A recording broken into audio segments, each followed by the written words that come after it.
Hey Metalheads, what is up? Be sure to check out our Heavy Metal Pokemon store down in the description down below to get one of these two sweet Colorado Mamoswine shirts and support your Colorado Mamoswine in the PMC Season 3. What is up Metalheads, what is up? It is Heavy Metal Pokemon here bringing you our PMC Week 2 battle versus Phantom Base and the New York Cosmogs. And I'm telling you, it is time. We are putting Cosmog back in the bag. Get in there, Nebby. We got time for you. Get in the bag. Alright guys, so Mr. Phantom Base, Mr. Tyler, Mr. Get in the Bag. We're at a scary team. So we got the Galvantula, we got the Lycanroc, we got the Arachnid. He's got double spiders, guys. You got Arachnophobia? Just click X. Just click it.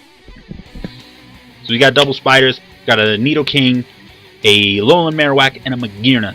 Magearna itself is a monster. Like, you get things lowered, it just kind of comes in and wins.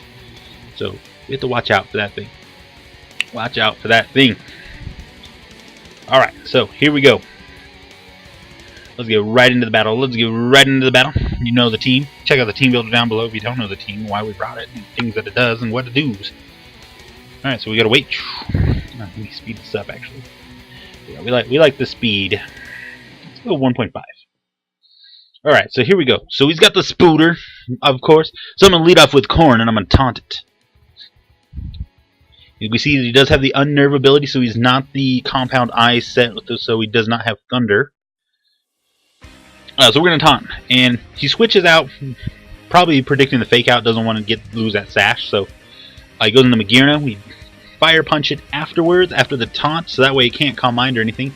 Here comes the Fluor Cannon. Gonna take us out, unfortunately. Boop. Down goes Corn. But his Spadef drop, or his special attack drops by 2. Soul Heart kicks in, goes 1. So he's -1 special attack. Alright, so here we go. So we do see the leftovers here. So we're gonna go right into Huntress here. I'm gonna go ahead and Calm Mind. He's gonna switch out. Now, it probably was a bad play to just click Calm Mind right in front of this thing. So I'm gonna click the Calm Mind here, right? Bad play on my part, so now I have to switch out, right? I can't do anything against this thing. So switch out. Going into a Legion, because I can take the Leech Life that I thought was coming. But instead he goes for the Liquidation. Now if we had gotten the Spadef drop, we would have been the attack, or the defense drop, we would have got the attack plus. But we missed the Stone Edge! Bisharp is blind! Missed the Stone Edge, so this thing's sitting here, and I'm like, I'm going to lose to this bug right here. This bug. I click Thunder though, and Lamb of God hits the Thunder! And boom, look how much that thing does. So he's not Spadef oriented, gets the Paralyze. Now, this doesn't matter because he does hit the Liquidation here, does not KO, takes us down to 9. And I'm like, I'm not staying in against this thing. So he's gonna, or I'm gonna stay in. I'm gonna click Shadow Ball. Sorry. Goes into the Bonds, the Lola Marowak. We see that it does a lot, so he's not Spadef, so we can click another Shadow Ball and get this thing out of here. Because I wasn't gonna miss that next Thunder. So, no sir. So down goes that, and that thing's gone, so we can just click Thunder all day if we can get a Rain Dance up. He's going to go into the Lycanroc here, so I'm going to switch out because I'm afraid of the Cellrock. Going out into Kill Switch, so I can take that. But he does go for a great play. He does predict my switch and does Swords Dance, so there's that. So he's up at +2, and I'm like, I'm going to sit here. Like I said, I'm going to go for the Earthquake. Probably should have gone for the Dragon Pulse, would have probably killed, I believe. I haven't checked the calc, but I go for Earthquake here. Does almost enough. Gets us down to the red. So he's going to go for an Cellrock here just in case I am faster after the speed drop, but his speed is going to fall again, and that is fine with me. So I'm going to go, or he's going to die to the Life Orb here. So here, he's going to go out into the Interwebs, and I'm going to go out into Dimmu. Great, I'm like, I can set up a sub on this thing while he tries to set up webs. Then I think I'll be in a pretty good place, because then I can, his Bug Buzz can't do anything, and stuff, but he goes for a Volt Switch, so nice play. So now I'm behind a sub. He's going to go out into Phobia, which is nice. So I'm going to sub here. Going to go for a Shadow Ball that should take it out after we saw the damage from the Thunder. Shadow Ball, here it comes. Pya! This will take it down. So down goes Phobia, so nice. Alright, so we are up here. We got a got a thing now. I think Tyler may have made a misplay right here, and I think this is where it goes. Let's kind of pause this here. So I'm behind a sub, and here I'm like, he's gonna go for webs, right? So I'm gonna click Fire Blast and roast this thing in the next century. So if it doesn't have focus sash, it's gone. It's gonna die. If not, it's gonna go down to its sash. At least it's down to its sash, and then we can figure out the rest from there.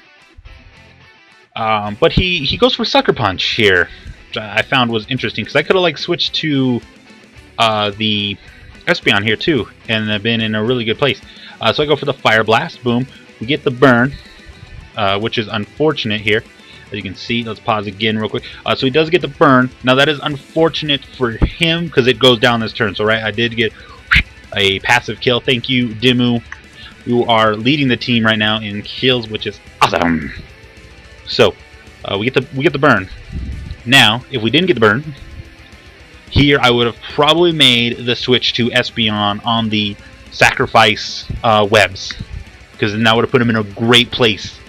If he had the webs up, my whole team is slow. Nidoking just comes in and punches my team in the face, pretty much, kind of. Depending on his moveset, of course, and if he's Scarf for Life Orb or whatnot. So, but we get the burn, so we don't have to worry about any of that. So who knows what he would have done? But I'm pretty sure he would have clicked webs.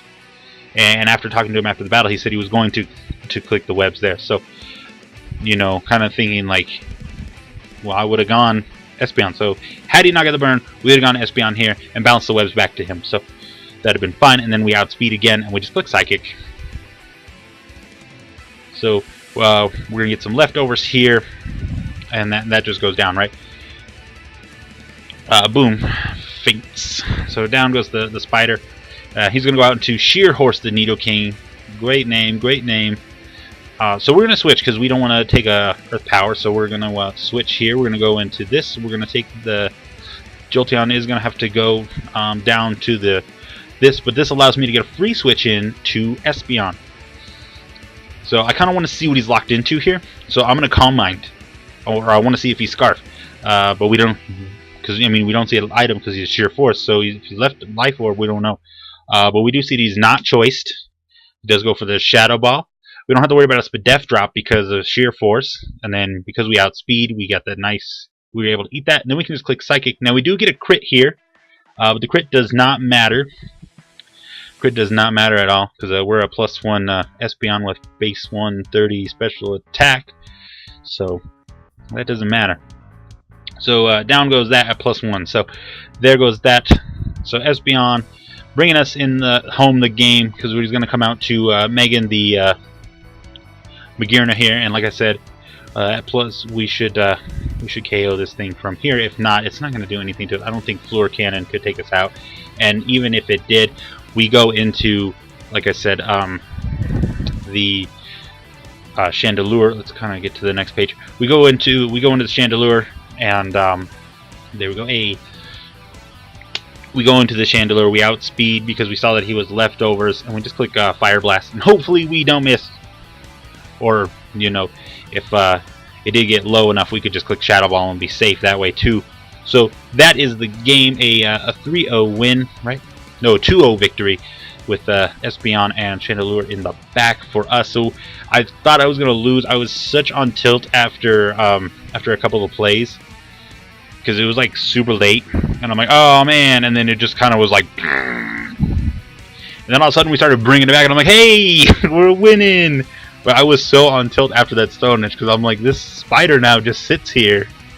Because if I missed that Thunder, like literally that spider just sat there. So because I didn't want to click Rain Dance, that Liquidation would just drop Jolteon because it's Jolteon. It takes 0 hits, 0. The surprise it took that one. So it must not have been a max attack nature, or max attack at all. It must have been like some kind of HP defensive thing, I'm guessing. I mean, that Thunder did 1,000 to it almost, and that paralyzed, like I said, it didn't matter because it was slower anyways, and he didn't get paralyzed that turn. Now, had he got paralyzed that turn, that'd have been huge because I would have had that Jolteon at like a lot of HP, and then I would have probably still done the same thing and sacked it off. Like I said, I wanted to keep the Chandelure around for the Magearna so I can make sure and take it out and make sure we don't have to deal with it and worry about it later if it does get the KO on the Espeon, which I don't think it could. And then even then, it would have to Fluor Cannon to take me out because that's its strongest attack, I believe. Maybe it does get Earth Power. I believe it actually does get Earth Power too. So, but it'd be at -1 attack, and like I said, outspeed. So, depending on how much it lived on, I think Shadow Ball would have taken it out from there. So that is the game. That is the win. We are now 1-1 at +1 with a division win. So that is huge for us. We got a division win. So if everybody else in the division loses, we're #1 in our division. If the Red Spark Vikivolts win, depending on their win margin, we're #1. If they tie us, in record, we'll be #1 because our name is C and his is R, which is silly, but that's how it goes. If Rogue wins or loses by a small amount, excuse me, if he loses by a small amount, then he will be still #1 with +2, or yeah, +2. He'd have to lose by 1. It'd have to be a 1-0 loss. He gets anything bigger than that, and I'm still #1. So that's kind of where we're at sitting. We'll know more coming into next week. We will be making a trade going into week 4, it'll be active. So after our week 3 battle, I think I upload the trades and transaction video, so you'll see that coming. Some of you should already know what it is, probably by the team, but we got that coming up, so be sure to check that out coming up on the thingamabob channeler duder. Anyways, I'm going to go ahead and get out of here. Be sure to check out all the links down in the description down below. Check out the team builder report of this. Like I said, in case you were wondering why the heck I brought weird sets and what Jolteon was doing running Thunder, we hit the Thunder. So that's good. Good. We'll have to tick that in the tick box. Thunder 1, Stone Edge 0. Stone Edge, why? Now, I don't think it would have mattered.